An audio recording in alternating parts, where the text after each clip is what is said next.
So, and lo and behold, on the 30th of June, 30 million Egyptians, if not more, took to the street to demand Mr. Morsi's resignation.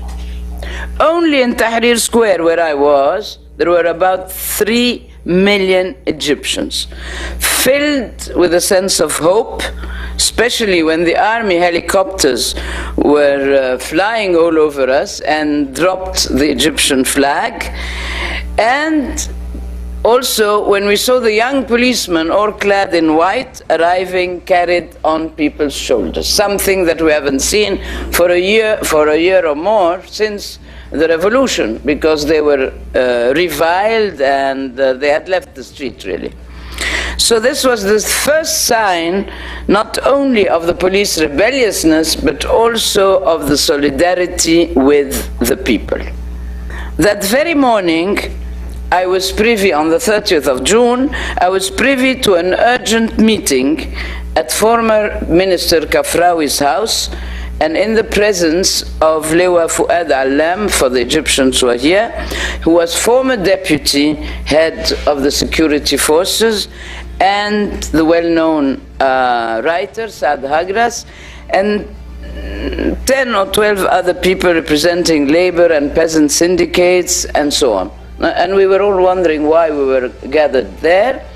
And Minister Kafrawi told us that they had been in touch with the army, with the Pope, with the Sheikh al-Azhar, and with General Sisi. So the army had requested from them to have a written popular demand for them to intervene and prevent a disastrous bloodbath. So we drafted it very quickly because we had to give it in before 3 o'clock.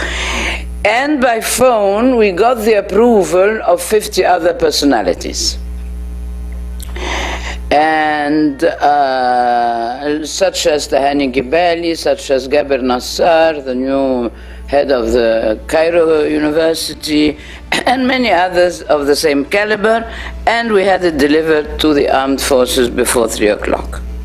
Part of the wording of the drafting said, you gave everyone 1 week to resolve the problems and to come to a compromise, otherwise you will step in to prevent a bloodbath. So we are asking you to fulfill your pledges, because we are on the brink of a civil war and a bloody and a real bloodbath. And so it was.